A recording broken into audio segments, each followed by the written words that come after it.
And do you have that friend that seems to always have something wrong with them, medically, other ways too, but medically?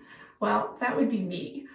I have had issues since college, medical issues, and it's just been one thing after another. So many surgeries, so many issues, so many unknown diagnoses. And the one that has followed me through my entire adult life is IBS, or irritable bowel syndrome. I have the diarrhea kind. I didn't even know there was another kind until my son was diagnosed with constipation. And I'm sure he'll love that I said that, but might have to learn to edit videos. I don't plan to edit these videos because I actually don't know how.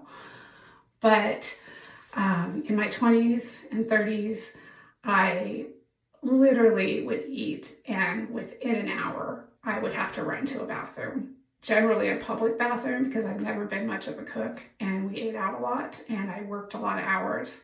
So it was a struggle. It was definitely a struggle. And the doctors could not figure out what was wrong. And it did win me my first colonoscopy in my early 30s. And again, they couldn't figure it out, so they called it IBS. So in the 90s, that is what it was called when they didn't know what you had. And now I'm 54, and they still don't really have a name for it. Some doctors will say irritable bowel disorder. I happen to have the most wonderful gastroenterologist who's absolutely hysterical, and we just have bonded over a lot of things in the last 10 plus years, and he just says I'm a shit show.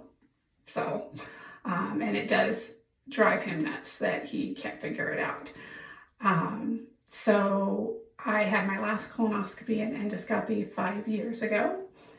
And if you haven't had one before, a colonoscopy, they will tell you how long you have to wait for your second one. Now, obviously, I had mine before the age appropriate guidelines. My guidelines at the time were when you turn 50, then you have to have your first colonoscopy. Since mine were in my 30s and again in my 40s, I've had several. But so just so this can be somewhat educational, the new guideline is that you are 45, that you should be scheduling your first screening colonoscopy.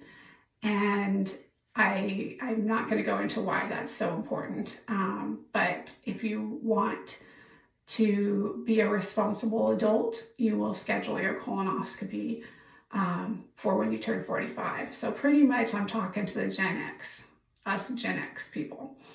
If you're a boomer and you haven't had a colonoscopy, it's probably too late. So you're probably dead. And that wasn't a very nice thing to say. Crap. I am going to try not to swear as much as I normally do in life on these videos. But I am going to say the word shit as many times as I possibly can tonight. So that's what I'm going to be doing tonight, is videotaping this journey. Because I don't like seeing myself on video, I just decided to roll out of bed. I haven't brushed my hair, like I said. I have no makeup on.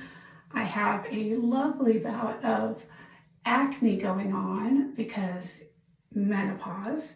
If they haven't told you yet, not only do you get to be a pimply, acne-prone teenager, even if you had perfect skin like my children did in high school, you may still, when you hit perimenopause in your late 30s, 40s, 50s, and menopause, you have acne.